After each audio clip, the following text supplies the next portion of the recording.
இப்போது புதிய அறிமுகம் அச்சி ஹோட்டல் சாம்பார் 50 கிராம் ரூபாய் 20 மட்டுமே. சம்மர் ஹாலிடேஸ் வந்தாச்சு, நம்ம ஜிடி ஹாலிடேஸும் வந்தாச்சு. GT holidays, South India's #1 travel brand. அமெரிக்காவுக்கு அதிபராக ட்ரம்ப் பொறுப்பேற்ற பிறகு பல தடாலடியான முடிவுகளை எடுத்துக்கொண்டு வருகிறார். அது மிகப்பெரிய விமர்சனத்துக்கு உள்ளாகி வருது. ஏன் காசாவின் மீது ட்ரம்ப் குறி வச்சிருக்காரு, என்ன காரணம்? சனிக்கிழமைக்குள் மீதம் இருக்கின்ற ஒரு 67-68 பேர் இருக்காங்க.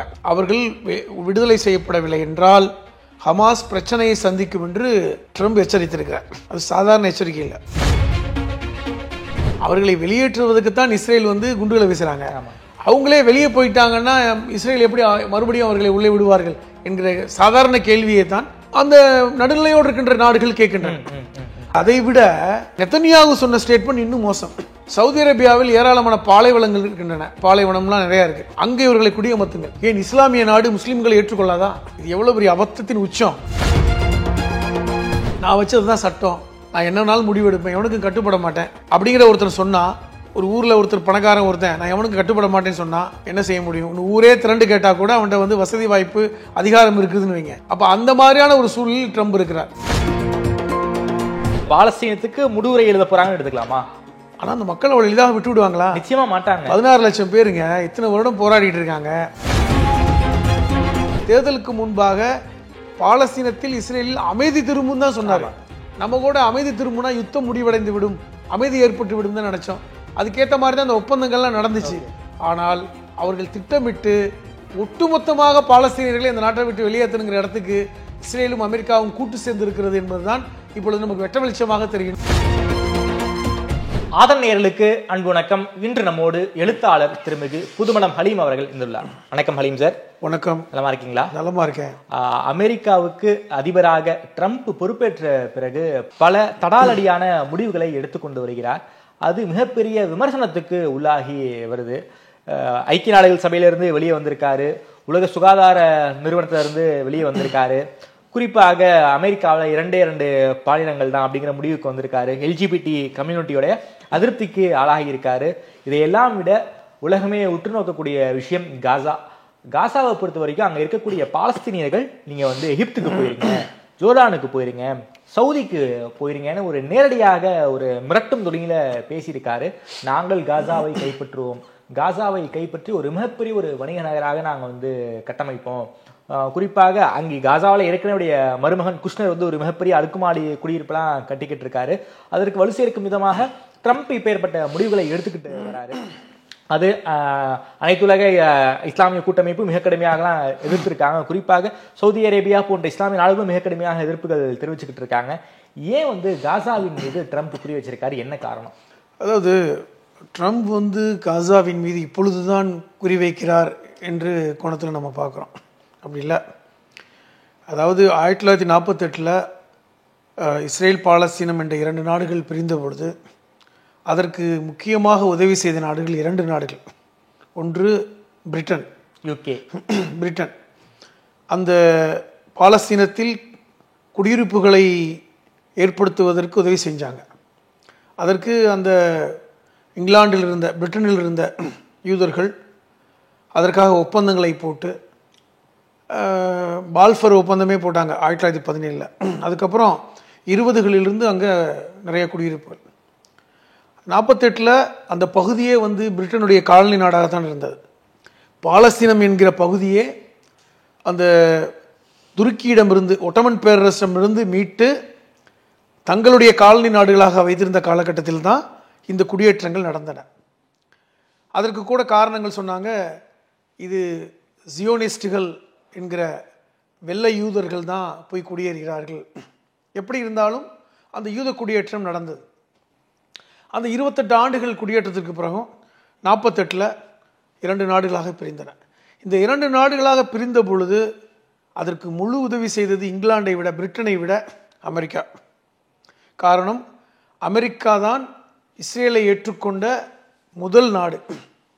இஸ்ரேல் என்கிற ஒரு நாடு வளர்ந்த போது எந்த நாடுமே ஏற்றுக்கல. நம்முடைய மகாத்மா காந்தி கூட நான் ஏற்றுக்க மாட்டேன்னு சொன்னார் அந்த காலகட்டத்தில், அவர் இறப்பதற்கு சில மாதங்களுக்கு முன்பு. அப்போ நாம் இஸ்ரேலை ஏற்றுக்கொண்டோம் என்று அறிவிப்பு செய்தது அமெரிக்கா. ஏன்னால் அப்பொழுது அமெரிக்கா ஒரு வல்லரசாக அப்போதான் எமர்ஜ் ஆனது. இரண்டாம் உலகப் போர், ஜப்பானில் போடப்பட்ட ஹீரோஷிமா நாகசாகியில் போட்ட குண்டுனால உலகம் வந்து அமெரிக்காவை ஒரு பெரியண்ணன் என்கிற அந்த கண்ணோட்டத்தில் பார்த்தது. ஒரு வல்லரசு அப்படிங்கிற அந்த ஒரு அறிமுகம் எல்லாமே அப்பொழுதுதான். அப்போ இந்த இஸ்ரேல் என்கிற நாடு மலர்வதற்கு முக்கியமான ஒரு அமைப்பு தான் ஐக்கிய நாடுகள் சபை. ஐநா என்று சொல்லக்கூடிய ஐக்கிய நாடுகள் சபையை அமெரிக்காவில் வைத்து தான் தோற்றுவித்தார்கள்.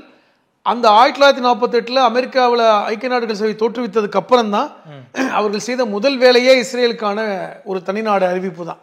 இது எல்லாமே ஒரு கான்ஸ்பிரசி தான். அப்போ இந்த 48 இன்று வரை அமெரிக்காவில் எந்த ஜனாதிபதி ஆட்சிக்கு வந்தாலுமே இஸ்ரேலை ஆதரிப்பார்கள். அது எழுதப்படாத சட்டம்.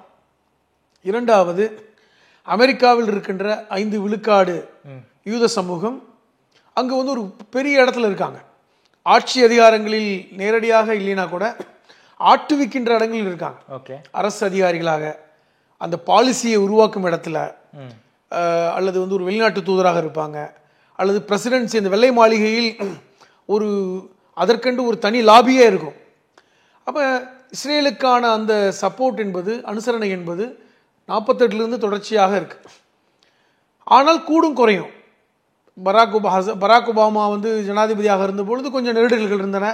ஈரானுக்கு வந்து அதனுடைய தடை நீக்கப்பட்டது, அதெல்லாம் இருந்துச்சு. ஆனாலும் அது யார் நினைத்தாலும், ஜனாதிபதியை நினைச்சா கூட அமெரிக்கா இஸ்ரேலுக்குத்தான் சப்போர்ட் பண்ணும் அப்படிங்கிறது எழுதப்படாத விதி. ட்ரம்ப் வந்து கொஞ்சம் விசேஷமானவர். ஏன் அப்படி சொல்றீங்க? என்ன காரணம்னா, அவர் தன்னை ஒரு ப்ரோ ஜியோனிஸ்ட் என்று அறிவித்தவர். நான் வந்து ஜியோனிசத்துக்கு ஆதரவாளன் என்று எந்த ஜனாதிபதியும் வெளிப்படையா சொன்னதில்லை. அதனாலதான் கடந்த காலங்களில் ஜெருசலேமை தூக்கி இஸ்ரேலுக்கு சொந்தம்னு சொன்னார். ஆமா, தான் வந்து எப்பொழுதுமே இஸ்ரேலுக்கு ஆதரவாளன் என்று சொன்னார். தன்னுடைய மகளை ஒரு யூதருக்கு தான் கல்யாணம் பண்ணி கொடுத்தார். சரி, குஷ்னர் சொன்னீங்கல்ல, அவருடைய மகள் இவாங்காவை திருமணம் செய்தது இஸ்ரேல் நாட்டை சார்ந்தவர் தான். அவர் அமெரிக்க குடியுரிமை பெற்றவர். அப்போ அவருக்கு அந்த இஸ்ரேல் மேலே எப்பொழுதுமே ஒரு ஈடுபாடு உண்டு. இப்பொழுது ஜனாதிபதியாக பதவியேற்றதுக்கு அப்புறம், பொதுவாக அமெரிக்க ஜனாதிபதியாக ஒருவர் பதவியேற்றதுக்கு அப்புறம் உடனடியாக சந்திப்பவர்கள் 2 தலைவர்கள். ஒன்று கனடாவுடைய பிரதமர் சந்திப்பார், இன்னொன்று பக்கத்தில் இருக்கின்ற மெக்சிகோவுடைய அதிபர் சந்திப்பார். காரணம், 2 நாடுகளும் தான் அமெரிக்காவுடைய எல்லையை நீண்ட நெடிய தூரத்தை ஷேர் பண்றாங்க. எப்பொழுதுமே வழக்கம் அது. ஒரு அமெரிக்க ஜனாதிபதியை முதல்ல பதவியேற்ற பக்கத்து நாடு தானே, நமக்கு இலங்கை இருக்கிற மாதிரி, பங்களாதேஷ் இருக்கிற மாதிரி டக்குன்னு வந்துருவாங்க. ஆனால் இந்த தடவை வந்து ட்ரம்ப் அவர்களை சந்திக்கவில்லை. சொல்ல போனா 51வது மாகாணமாக அமெரிக்காவுக்கு ஆக்குவேங்கிறாரு. சொல்ல போனா இந்த வார்த்தையை தான் சொன்னார், கனடாவே எங்களுடைய நாட்டுடைய ஒரு மாகாணம். அதெல்லாம் வந்து ஒரு இறையாண்மைக்கு எதிரான ஒரு வார்த்தை. மெக்சிகோவை நான் எல்லையவே மூடிடுவேன்னு சொன்னார். அவங்களுக்கு ஒரு சாலை வழி போக்குவரத்து இருக்கு, அதையே மூடிடுவேன்னார். அப்போ இது ஒரு கடினமான போக்கை அவர் கையில் எடுத்தார். அதனால அந்த அதிபர்கள் அவரை சந்திக்கல. ஆனால் அவர் சந்தித்தது இஸ்ரேலுடைய பிரதமர் நெதன்யாகு. ஒரு முதல் வெளிநாட்டு தலைவரை யாரை சந்திக்கிறார்னா இஸ்ரேலுடைய பிரதமரை தான் சந்தித்தார். வெள்ளை மாளிகையில் இருவரும் கூட்டாக கொடுத்த பேட்டி முக்கியமானது. அதில் தான் நான் வந்து ட்ரம்ப் சொன்னதுனால தான் அமைதி ஒப்பந்தத்துக்கு வந்ததாகவும், ட்ரம்ப் என்ன சொன்னாலும் இஸ்ரேல் கேட்கும் என்றும், இஸ்ரேலுடைய நலனுக்கு ட்ரம்பை விட ஒரு சிறந்த நபர் இனிமேல் இருக்க போவதில்லை என்றெல்லாம் புகழாரம் சூட்டினார். அதற்கு பதிலாக பேசிய ட்ரம்ப் பேசியது முக்கியமானது. நான் வந்து ஏற்கனவே சொன்னது போல, நான் எப்பொழுது ஜனாதிபதியாக பதவியேற்கிறேனோ அப்பொழுதே அங்கே இனிமேல் யுத்தம் கிடையாது அப்படிங்கிற வார்த்தை அது நிரூபணமாக இருக்கிறது. அதனால தான் அந்த ஒப்பந்தம் ஏற்பட்டிருக்கு. இந்த பணைய கைதிகள்லாம் உடனடியாக விடுதலை செய்யணும் அப்படிங்கிற கண்டிஷன்லாம் போட்டாங்கல்ல. இப்போ இன்னைக்கு வந்துட்டான், இன்னைக்கு தான் ஒரு எச்சரிக்கையை விடுத்திருக்கார். என்ன சொன்னார் அந்த எச்சரிக்கை என்றால், ஹமாஸ் வந்து பணைய கைதிகளை ரொம்ப ஸ்லோவாக மெதுவாக விடுவிக்கிறார்கள். என்ன கண்டிஷன் போட்டிருந்தாங்க அந்த ஒப்பந்தத்தில்னா, ஒரு பணைய கைதியை விடுவித்தால் 30 பாலஸ்தீன கைதிகளை இஸ்ரேல் விடுவிக்கும். காரணம் என்னென்றால், இங்கு இஸ்ரேலுடைய சிறையில் 10,000க்கும் மேற்பட்ட கைதிகள் இருக்காங்க, பாலஸ்தீன கைதிகள் இருக்காங்க. ஆனால் பாலஸ்தீனத்தில் ஹமாஸிடம் இருந்தது ஒரு 100 பேர் என்னமோ தான். அதில் எத்தனை பேர் உயிரோடு இருக்காங்க தெரியாது. அதனால ஒவ்வொரு இஸ்ரேலிய குடிமகனும் இஸ்ரேலுக்கு முக்கியமானது. இன்னொன்று, இந்த பணைய கைதிகளை விடுவிக்க முடியாத ஒரு நிலை என்பது நெதன்யாவுக்கு ஒரு தர்ம சங்கடமான ஒரு சூழலை ஏற்படுத்தி கொண்டே இருந்தது. சரி, ஏன்னா அந்த மக்களே போராடினாங்க. நெதன்யாவு வீட்டுக்கு வந்து முன்னாடி நின்று போராடினாங்க. எங்களுடைய இஸ்ரேலிய குடிமக்களை நீங்கள் விடுவிக்க முடியலன்னா நீங்கள் எல்லாம் எதுக்கு பதவியில் இருக்கீங்களாம் கேட்டான். அது வந்து ஒரு பெரிய நெருக்கடி அவருக்கு. ஸோ அமெரிக்கா என்ன முடிவெடுத்தாங்கன்னா, முதலில் பணைய கைதிகளை மீட்டு விட்டால் இஸ்ரேலிய மக்களிடமிருந்து நெதன்யாகு அந்த அந்த விமர்சனத்திடமிருந்து தப்பிச்சு விடுவார். அது முக்கியமாக எதிர்பார்த்த ஒன்று. அதற்கு தான் ஒப்பந்தமே நடந்தது. சரி, இந்த ஒப்பந்தத்தின் அடிப்படையில் இதை புரிந்து கொண்ட ஹமாஸ் மெதுவாக வெளியிடுறாங்க. 2 பேர், 3 பேர், 4 பேர், ஒவ்வொருத்தரையும் விடுதலை பண்ணும்போதும் அங்கே நூற்றுக்கணக்கான பேர் விடுதலை செய்யப்படுறாங்க. ஓகே, சராசரியாக 33 பேரை ஹமாஸ் வந்து இதுவரை விடுதலை செய்திருக்கிறார். அவர் எல்லாருமே ஃப்ரெஷ்ஷாக தான் வெளியே வர்றாங்க. இங்கே 2000 பேர்கிட்ட விடுதலை பண்ணிட்டாங்க இஸ்ரேல். அதில் பெரும்பாலானவர்கள் ஹமாஸ் உடைய சார்ந்தவர்கள் இருக்காங்க. ஓகே, ஆனால் மிக மெதுவாக நடக்குது, இது சரியில்லை, ஒரு நாளில் வேலை முடியணும் அப்படின்னு சனிக்கிழமைக்குள் மீதம் இருக்கின்ற ஒரு 67-68 பேர் இருக்காங்க. அவர்கள் விடுதலை செய்யப்படவில்லை என்றால் ஹமாஸ் பிரச்சனையை சந்திக்கும் என்று ட்ரம்ப் எச்சரித்திருக்கிறார். அது சாதாரண எச்சரிக்கை இல்லை. ஏற்கனவே இன்னும் 2 நாளுக்கு முன்னாடி சொன்னார், அங்கே ஏற்கனவே ஒரு 16 லட்சம் பாலஸ்தீனியர்கள் வந்து காசாவில் இருக்காங்க. ஆமாம், அந்த வடக்கு காசாலையும் தெற்கு காசாலையும் நெருக்கி இருக்காங்க. அவர்கள் அந்த நாட்டில் இருந்து கஷ்டப்பட தேவையில்லை. எதுக்கு இடிபாடுகள் இருந்து கஷ்டப்படணும்?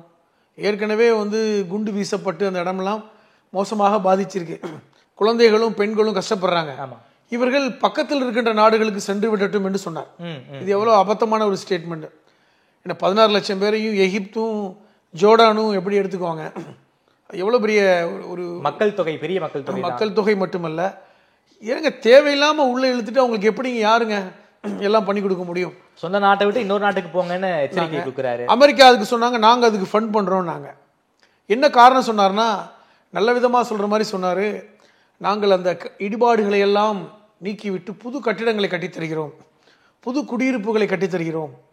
ஆனால் என்ன சொல்லலை, புது குடியிருப்புகளை கட்டினதுக்கு அப்புறம் மீண்டும் அவங்க குடியேற்றணும்னு சொல்லலை. அதுக்கு எந்த உத்தரவாதமும் இல்லை. என்ன கேட்குறேன், அவர்களை வெளியேற்றுவதற்குத்தான் இஸ்ரேல் வந்து குண்டுகளை வீசுகிறாங்க. அவங்களே வெளியே போயிட்டாங்கன்னா இஸ்ரேல் எப்படி மறுபடியும் அவர்களை உள்ளே விடுவார்கள் என்கிற சாதாரண கேள்வியை தான் அந்த நடுநிலையோடு இருக்கின்ற நாடுகள் கேட்கின்றன. அதை விட ஒருபடி மேலாக நெதன்யாகு சொன்ன ஸ்டேட்மெண்ட் இன்னும் மோசம். சவுதி அரேபியாவில் ஏராளமான பாலைவனங்கள் இருக்கின்றன, பாலைவனம்லாம் நிறையா இருக்கு, அங்கே இவர்களை குடியமர்த்துங்கள். ஏன் இஸ்லாமிய நாடு முஸ்லீம்களை ஏற்றுக்கொள்ளாதா? இது எவ்வளவு பெரிய அபத்தத்தின் உச்சம். அவர்கள் நாட்டுக்காக விடுதலைக்காக போராடுறாங்க, அவர்கள் மண்ணுக்காக போராடுறாங்க. இது அவர்களுடைய இடம், அவர்களுடைய வாழ்வாதார இடம், தலைமுறை அங்கதான் இருக்கிறாங்க, அவங்க வீடு வாசல். நீ காலிமண் இன்னொரு நாட்டுக்கு போன்னு சொல்வது என்பதே ஒரு ஈவிரக்கமற்ற ஒரு செயல் தான். இல்லைன்னா நான் வந்து இப்படி பண்ணிடுவேன். இதற்கிடையில ட்ரம்ப் அவருமே இந்த ஸ்டேட்மெண்ட் கொடுத்துருக்காரு. ஓகே, அரபு நாடுகளுக்கு செல்லட்டும், போய் அங்கே நிம்மதியாக இருக்கட்டும், நாங்கள் இங்கே புதுப்பிக்கிறோம், இனிமேல் காசாவில் யுத்தம் நடக்க வேண்டாம் அப்படின்னு. ஏன் இந்த பிரச்சனை வருது? ஒழுங்கா ஒப்பந்தம் நடந்துச்சு. ஹமாஸ் கொடுத்த ஒரு ஸ்டேட்மெண்ட் என்ன சொன்னாங்க, இங்க தெற்கு காசாவில் இருக்கின்ற மக்களை மீண்டும் வடக்கு காசாவுக்கு செல்வதை இஸ்ரேல் தடுக்கிறது. காசா என்பது வடக்கு காசாவும் தெற்கு காசாவும் சேர்ந்தது. பாலஸ்தீனம் என்பது ஒட்டுமொத்த காசா மற்றும் மேற்கு கரை. மேற்கு கரையில இப்பொழுது ஹமாஸுடைய பிடியில் இல்லை. அங்க இருக்காங்க, அங்கு ஏராளமான குடியேற்றங்களை செய்து இஸ்ரேலிய யூத மக்களை அங்கு குடியேற்றி விட்டார்கள்.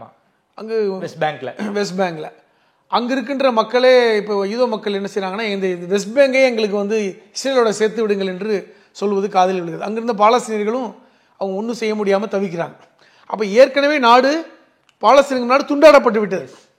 அப்ப இருக்கிறது அந்த ஒரு பகுதி மட்டும்தான், வடக்கு காசா தெற்கு காசா. ஏற்கனவே யுத்தம் நடந்த பொழுது வடக்கு காசாவில் இருந்த மக்களை விரட்டி அடித்தார்கள். ஏன்னா வடக்கு காசா மேற்கு கரையை ஒட்டி இருக்கிறது. மேற்கு கரையை ஒட்டி இருக்கிறதுனால வடக்கு காசாவில் இருக்க மக்கள் தெற்கு காசாவுக்கு நோக்கி ஓடுங்கள் என்று துப்பாக்கியால் சுட்டாங்க. அதனாலதான் பெரும்பாலானவர்கள் வடக்கிலிருந்து தெற்குக்கு வந்தார்கள். அப்ப ஒரு 16 லட்சம் மக்கள் பரவலாக இருந்தவர்கள் இப்பொழுது தெற்கு காசாவில் மட்டும் சுருங்கி போயிருக்கிறார்கள். வடக்கு காசால ஒரு 1 லட்சம் பேர் கூட இருப்பாங்களான்னு சொல்ல முடியாது. அப்ப இந்த சமாதான ஒப்பந்தம் ஏற்பட்ட உடனே தெற்கு காசாவில் இருந்த அந்த வடக்கு காசா மக்கள் நகர்ந்து போறாங்க. திருப்பி நம்ம வீட்டை பார்க்கணும் விட மாட்டேன்றாங்க இஸ்ரேல் ராணுவம். அதனால்தான் ஹமாஸ் என்ன சொல்லுது, இப்ப இந்த ஒப்பந்தம் போட்டு என்ன பிரயோஜனம், அவர்கள் இடத்துக்கு போகணும்ல, அப்ப நாங்கள் ஒப்பந்தத்தை மீறுவோம் என்று சொல்லித்தான் இப்ப வந்து பணைய கைதிகளை விடுவிப்பதில் சிக்கல் ஏற்பட்டது. ஆனால் எப்படி கொண்டுட்டு போறாங்கன்னா, அமெரிக்கா எப்படி கொண்டுட்டு போகுதுன்னா, நீ எப்படி அப்படி சொல்ல போச்சு, ஒப்பந்தத்தை மீற போச்சு, உனக்கு டைம்லாம் கொடுக்க முடியாது, உனக்கு வந்து என்ன ஒவ்வொரு ஆளாக நீ ரிலீஸ் பண்ணுறதுக்கு 10 நாள் எடுப்பியா, நீ இருக்கின்ற 66 பேர் அல்ல 67 பேரை சனிக்கிழமைக்குள் நீ விடுவிக்கவில்லை என்றால் ஹமாஸ் பிரச்சனையை சந்திக்கும், ஹமாஸ் மக்கள் ஹாஸா மக்கள் பிரச்சனையை சந்திப்பார்கள் என்று ஒரு ஓப்பன் ஸ்டேட்மெண்ட்டை ட்ரம்ப் கொடுத்துருக்காரு. இதுதான் இந்த மத்திய கிழக்கு நாடுகளில் ஒரு பதற்றத்தை உண்டு பண்ணியிருக்காரு. ஏன்னா ட்ரம்ப் என்ன செய்வாருன்னு தெரியாது.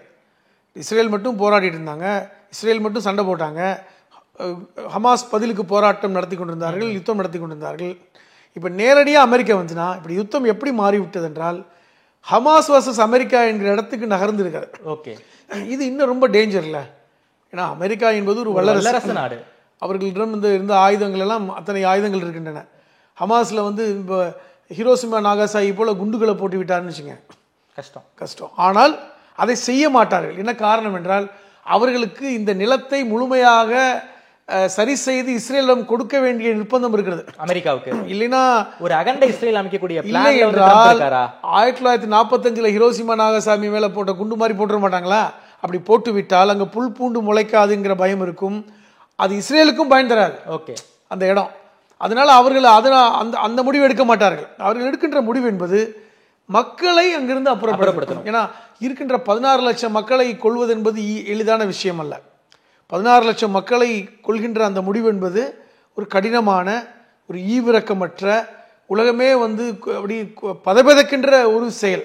அந்த செயலை அவ்வளவு வெளிப்படையாக செய்வர்களாக செய்ய முடியும். ஏன்னா கடந்த கிட்டத்தட்ட 2 வருடங்களில் இஸ்ரேலுமே வந்து குண்டு வச்சு கொண்டாங்க. 46,000 பேரை கொலை செய்திருக்கிறார்கள் இஸ்ரேலே நேரடியாக தாக்கிய. அப்போ 16 லட்சம் பேரை கொல்ல வேண்டும் என்றால் பல வருடங்கள் பிடிக்கும் என்கிற அந்த எண்ணம் தான் அவங்களுக்கு. மக்களை கொல்வதை பற்றி எந்த இறக்கம், எந்த ஒரு மனிதாபிமானம் எதுவும் இஸ்ரேலுக்கு இல்லை. அவர்களை பொறுத்தவரை ஒன்று அந்த மக்கள் வெளியேற வேண்டும், அல்லது இஸ்ரேலை தாய்நாடாக ஏற்றுக்கொண்டு வந்துவிட வேண்டும், அல்லது செத்து மடிய வேண்டும். இதுதான் அவர்கள் கொடுக்கின்ற வாய்ப்பு. ஒரு அகண்ட இஸ்ரேல் உருவாக்குங்கிற திட்டத்தில் ட்ரம்ப் இருக்காரா? அதுதாங்க உண்மை. அதாவது 2018 ட்ரம்ப் வந்து இஸ்ரேலுக்கு வந்த பொழுது, 2018 அப்பொழுதும் அமெரிக்கா ஜனாதிபதியாக இருந்தார். அப்பொழுது வந்தபோது அங்கே இருக்கின்ற பத்திரிகையாளரிடம் சொன்ன வார்த்தையை தான் நீங்கள் கூட இதை பேச்சு ஆரம்பத்தில் சொன்னீங்க. நான் என்னுடைய தூதரகத்தை கூட ஜெருசலத்துக்கு மாற்றி விடுவேன். ஏனென்றால் இஸ்ரேலுக்கான தலைநகரம் என்பது டெல் அவிவ் தான், பாலஸ்தீனத்துக்கு தலைநகரம் என்பது ரமலா நகரம், ரம்லா, சிட்டி ஆஃப் ரம்லா. அது வந்து மேற்கு கரையில் இருக்கிறது. இப்போ அது தலைநகரமே கிடையாது, அது முழுக்க இஸ்ரேலுடைய கண்ட்ரோலில் தான் இருக்கு. ஜெருசலம் என்பது 2 நாட்டுக்கும் பொதுவான இடம். அப்படித்தான் ஐக்கிய நாடுகள் சபையில் முடிவு பண்ணாங்க. அதை அப்பொழுதே அவர் ட்ரம்ப் என்ன சொன்னார்னா, அதெல்லாம் முடியாது, நான் மீண்டும் ஆட்சிக்கு வரும்பொழுது இந்த தலைநகரத்தை இந்த ஜெருசலத்தை இஸ்ரேலுடைய தலைநகரமாக மாற்றுவதற்கு நான் முயற்சி செய்வேன், அதை மாற்றி விடுவேன், அதற்கு முதற்கட்டமாக எங்களுடைய தூதரகத்தை கூட மாற்றுவோம் என்று சொன்னார். இதை யார் சொன்னாங்க? எந்த டிக்ளரேஷன்? ஐக்கிய நாடுகள் சபை டிக்ளரேஷன். இப்போ நீங்க கூட கேட்டீங்க, ஏன் எல்லா இடத்துல இருந்து அமெரிக்கா வெளியே வருகிறது? இனி ஐக்கிய நாடுகள் சபையே தேவையில்லை என்று அமெரிக்கா நினைக்கிறது. அமெரிக்கா தானே ஃபண்ட் பண்றாங்க, அவங்களுக்கு தேவையில்லைன்னு நினைக்கிறது. எதுக்கு அந்த ஃபண்ட் பண்ணணும்? நான் என்ன சொல்றேன், ஐக்கிய நாடுகள் சபை, வேர்ல்டு ஹெல்த் ஆர்கனைசேஷன், சர்வதேச நீதிமன்றம், பல்வேறு ஆர்கனைசேஷன், சர்வதேச நிறுவனங்கள், இது எல்லாத்துக்குமே அதிக ஃபண்ட் கொடுப்பது அமெரிக்கா தான். என்ன வந்தவனே சொன்னாரு, இதுக்கெல்லாம் ஃபண்ட் கொடுப்பது தேவையற்றதுன்னாரு ட்ரம்ப். அதெல்லாம் கலைச்சிடுவோன்னாரு. எதுக்கு தேவை அப்படின்னு கேட்கிறார். இப்போ ஐக்கிய நாடுகள் சபை நோக்கம் என்னவாக இருந்தது? இஸ்ரேல் உருவாவதற்கு ஐக்கிய நாடுகள் சபையை தோற்றுவித்தார்கள். ஆமாம், இப்பொழுது அதனுடைய வேலையெல்லாம் முடிந்து விட்டது. இப்போ வந்து ஐக்கிய நாடுகள் சபை இருந்தால் பஞ்சாயம் பண்ணிக்கிட்டு இருக்காங்க. எதுக்கு நீ பாலஸ்தீனத்தை அடிக்கிற, ஏன் அந்த மக்களை கொள்கிறாய்? ஐக்கிய நாடுகள் சபையை சார்ந்தவர்களே கொல்லப்பட்டிருக்காங்க. ஆமாம், சர்வதேச பத்திரிகையாளர்கள் கொல்லப்பட்டிருக்காங்க. செஞ்சிலுவை சங்கம் ஐக்கிய நாடுகள் சபை சார்ந்த விஷயங்களை அங்கே வந்து பாதிப்படுத்த முடியல அவங்களால. அது தேவையில்லை. இனிமேல் அமெரிக்கா வைத்ததுதான் சட்டம். நான் சொன்னா அது முடிஞ்சது. ஓகே, இதற்கு இப்ப ஐக்கிய நாடுகள் சபையில வீட்டோ இத்தனை உறுப்பு நாடுகள் இருக்கின்றன. அதுல சைனா இருக்கிறது, பிரான்ஸ் இருக்கிறது, ரஷ்யா இருக்கிறது. அமெரிக்கா இவங்களுக்கெல்லாம் வீட்டோ பவர் இருக்கிறது. ஒரு நாடு நினைத்தால் அந்த சட்டத்தை கொண்டு வர முடியும், தோற்கடிக்கவும் முடியும். இப்போ அந்த நாடுகள் இப்போ சீனாவோ ரஷ்யாவோ வந்து பாலஸ்தீனத்துக்கு ஆதரவாக இருக்கும் பட்சத்தில் அது சங்கடத்தை அமெரிக்காவுக்கு கொடுக்கும். நான் ஐக்கிய நாடுகள் சபையிலே வெளியே வந்துடுறேன்னு வச்சுக்கோங்க, எனக்கு அதுக்கும் சம்மந்தமே இல்லை, நான் உன்னை மதிக்கவே இல்லை, நீ என்னை விளக்கலை, நானே உன்னை விளக்கிடுறேன்னு சொல்லி ஒருத்தர் வெளியே வந்துட்டா என்ன செய்ய முடியும்? ஒரு சட்டாம்பிள்ளையாக ஒரு பெரிய அண்ணன் தான் ஏற்கனவே, இப்போ இன்னும் மேலும் வந்து ஒரு சட்டாம்பிள்ளையாக ஒரு தாதாவாக ஓகே நான் வச்சதுதான் சட்டம், நான் என்னன்னாலும் முடிவெடுப்பேன், எவனுக்கும் கட்டுப்பட மாட்டேன் ஓகே அப்படிங்கிற ஒருத்தர் சொன்னா, ஒரு ஊர்ல ஒருத்தர் பணக்காரன் ஒருத்தன் நான் எவனுக்கு கட்டுப்பட மாட்டேன்னு சொன்னா என்ன செய்ய முடியும்? ஊரே திரண்டு கேட்டா கூட அவன்கிட்ட வந்து வசதி வாய்ப்பு அதிகாரம் இருக்குதுன்னு வைங்க. அப்ப அந்த மாதிரியான ஒரு சூழலில் ட்ரம்ப் இருக்கிறார். அப்போ முழுக்க அவர் ஏற்கனவே கொடுத்த வாக்குறுதியை நிறைவேற்றுவதற்கான காலம் வந்து விட்டதா சொல்றாங்க. அதாவது ஜியோனிசம் என்பது இஸ்ரேலை உருவாக்குவதற்காக உருவாக்கப்பட்ட ஒரு கான்செப்ட். ஓகே, இப்போ இஸ்ரேலில் இருக்கின்றவர்கள் பெரும்பாலானவர்கள் உண்மையான யூதர்களும் அல்ல. உண்மையான யூதர்கள் என்று சொல்லக்கூடிய இஸ்ரவேலர்கள், இந்த பைபிளில் சொல்லக்கூடிய இஸ்ரவேலர்கள், குரானில் சொல்லக்கூடிய இஸ்ரவேலர்கள், அவர்கள் உலகம் முழுவதும் பறந்து இருக்கிறார்கள். அமெரிக்காவில் இருக்காங்க, ஐரோப்பிய நாடுகள் இருக்காங்க, ஜெர்மனிலையும் அப்பொழுது இருந்தார்கள். ஆனால் இஸ்ரேலில் இருக்கின்ற அந்த யூதர்கள் ஜியோனிஸ்டுகள் தான். ஜியோனிச அந்த கான்செப்ட்ல அவர்கள் என்னென்றால் அவர்கள் வெள்ளை யூதர்கள், யூதர்களுடைய அடியாட்கள் கலந்து இருக்கிறாங்க. அப்ப இவர்களுக்கு கொடுக்கப்பட்ட வேலை என்பது அகண்ட இஸ்ரேலை உருவாக்குவதற்கு தான் 48 வேலை பண்ணிட்டு இருக்காங்க. கிட்டத்தட்ட ஒரு 70 ஆண்டுகளாக அவர்கள் அகண்ட இஸ்ரேலுக்காக வேலை பண்ணிட்டு இருக்காங்க. அதனுடைய இறுதி கட்டம் வந்து விட்டதாக ட்ரம்ப் நினைக்கிறாரா? ட்ரம்ப் மட்டும் இல்ல, அங்க இருக்கின்ற யூத மக்கள் நினைக்கிறாங்க, ஜியோனிஸ்டுகள் நினைக்கிறாங்க, நெத்தன்யாகு நினைக்கிறாரு. அங்க இருக்கின்ற ஒரு இஸ்ரேலிய யூத ஸ்காலர் ஒருத்தர் எழுதின கட்டுரை என்ன இருக்கிறது. அவர் என்ன சொன்னார்னா, இது ஜியோனிசத்துடைய கடைசி சாப்டர் நடந்து கொண்டிருக்கிறது, அது ட்ரம்பால் முடித்து வைக்கப்படும், ட்ரம்ப் தான் அதை முடிவுரை எழுத போறார். ஆரம்பித்து வைத்தது 1948 அமெரிக்காவுடைய அந்த ட்ரூமேன், அவர் காலத்துல தான் வந்து அந்த நடந்தது. ட்ரூமேனுக்கு அப்புறம் வந்தது, ட்ரூமேன் இறந்து போயிட்டார். அதுக்கப்புறம் அந்த முதல் ஜனாதிபதியாக இருந்தவர் தான், அமெரிக்க ஜனாதிபதியாக இருந்தவர் தான் உதவி பண்ணாங்க. அவர் காலத்திலிருந்து இப்ப ட்ரம்ப் காலம் வரை அவரும் ஒரு ப்ரோ ஜியோனிஸ்ட் என்று தன்னை சொல்லிக் கொண்டவர். அதுக்கப்புறம் இத்தனை ஆண்டு காலத்திற்கு பிறகு ட்ரம்ப் தான் தன்னை ப்ரோ ஜியோனிஸ்ட் சொல்லுகிறார். அப்ப இது வந்து முடித்து வைக்கப்படுகின்ற காலம் என்று நினைக்கிறாங்க. பாலஸ்தீனத்துக்கு முடிவுரை எழுத போறாங்கன்னு எடுத்துக்கலாமா? ஆனா அந்த மக்கள் அவ்வளவு எளிதாக விட்டு விடுவாங்களா? நிச்சயமா மாட்டாங்க. 16 லட்சம் பேருங்க இத்தனை வருடம் போராடிட்டு இருக்காங்க, இடத்த கொடுத்துட்டோம். அதாவது யூத மக்களுக்கு, உலகமெல்லாம் துரத்தி அடிக்கப்பட்ட மக்களுக்கு அடைக்கலம் கொடுத்தவர்கள் அவர்கள் தான். கேட்டா சொல்லுவாங்க இது வந்து 3000 வருஷத்துக்கு முன்னாடி எங்க இடம், 4000 வருஷம். இது என்ன கதை? அவர்கள் வந்து எகிப்திலிருந்து ஓடி வந்தாங்க, எகிப்திலிருந்து துரத்தி அடிக்கப்பட்டு தான் இங்க வந்தாங்க. சொல்ல போனா இவர்களுடைய மூதாதையராக இருக்கின்ற ஆபிரகாம் ஈராக்கை சார்ந்தவர் தான். அப்ப யூத மதம் எங்கிருந்து வந்தது? இப்ப ஈராக்கை சார்ந்தவர், அங்கிருந்து இங்க வந்தவர் என்று சொல்றாங்க. கானான் தேசத்தை நோக்கி வந்தார்னு சொல்லி பைபிளே சொல்லுது. அப்ப இது இப்போ போய் எடுத்துக்கொண்டு அடைக்கலம் கொடுத்தவர்களுக்கே நீங்கள் இடத்தை பிடிக்கின்ற ஒரு வேலையை செஞ்சிட்டு இருக்கீங்க. இப்ப அந்த மக்கள் மடத்தை பிடிக்கிற வேலையை பார்த்தாங்க. 16 லட்சம் மக்களையும் வெளியேற்ற வேண்டும், அவர்கள் வந்து சவுதி அரேபியா போன்ற நாடுகளுக்கு செல்ல வேண்டும் என்று சொல்வது என்பதும் இன்னைக்கு அங்க இருக்கின்ற இஸ்லாமிய கூட்டமைப்பு நாடுகள் கொதித்து போய் பேசுறாங்க. குறிப்பா சவுதி அரேபியா எதிர்ப்பு தெரிவிச்சிருக்காங்க. இது தேவையில்லாதது, நாங்க சமாதானப்படுத்துறதுக்கு முயற்சி பண்ணி 2 நாடுகள், இஸ்ரேலாக இருந்துட்டோம், பாலஸ்தீனா இருக்கட்டும், 2 நாடுகளுக்குள் பிரச்சனை இல்லாமல் இருக்கத்தான் நாங்க முயற்சி பண்றோம். நீங்க என்ன பாத்தீங்கன்னா பாலஸ்தீன்ங்கிற நாடே இருக்கக்கூடாது, அழித்து ஒழிக்கப்பட வேண்டும் என்பது ஒரு அநாகரிகம், ஒரு அநீதி என்கிற இடத்துல இன்னைக்கு வந்து கொதிச்சு போய் பேசுறாங்க. இதை அமெரிக்காவில் உள்ள மக்கள் எப்படி பாக்குறாங்க ட்ரம்ப்னுடைய செயல்பாடுகளை? அதாவது ட்ரம்புக்கு ஆதரவான மனநிலையில தான் அவர் வெற்றி பெற்றார், அதில் ஒன்றும் மாற்றம் இல்லை. ஆனாலும் இந்த செயல் தேவையற்றது என்கிற கருத்து கணிப்பு இன்னைக்கு வருது. எதற்கு பாலஸ்தீனத்தில் இருக்கிற பிரச்சனைக்கு போய் நம்ம தலையிடணும், அதுக்கு அவங்களே பார்த்துக்கிறட்டும் அப்படின்னு. ஆனால் இதெல்லாம் ட்ரம்ப் கண்டுகொள்ளவில்லை. அவர் முழுக்க நெத்தன்யாகுவினுடைய சகோதரன், நான் அவருக்கு உதவி செய்வேன், இஸ்ரேலுக்கு எல்லா விதத்திலையும் அமெரிக்கா உதவி செய்கிற இடத்துக்கு நகர்ந்திருக்காரு. இது எல்லாமே திட்டமிட்டு செயல்கூடிய விஷயமா தான் நான் பார்க்கிறேன். தேர்தலுக்கு முன்பாக இப்படியான வார்த்தைகள் அவர் பேசலாம். தேர்தலுக்கு முன்பாக பாலஸ்தீனத்தில் இஸ்ரேலில் அமைதி திரும்பும் தான் சொன்னார். நம்ம கூட அமைதி திரும்பினா யுத்தம் முடிவடைந்து விடும், அமைதி ஏற்பட்டு விடும் தான் நினைச்சோம். அதுக்கேற்ற மாதிரி தான் அந்த ஒப்பந்தங்கள்லாம் நடந்துச்சு.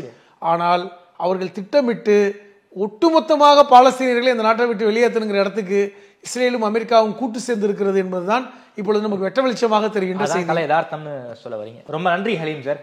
அமெரிக்காவுடைய முடிவு அது வந்து பாலஸ்தீனத்துடைய தற்போதைய நிலையை பற்றி ரொம்ப விரிவாக பேசியிருக்கீங்க. நேரில் இருந்து நேரம் கொடுத்து பேசியமைக்கு நன்றி ஹலீம் சார். நன்றி.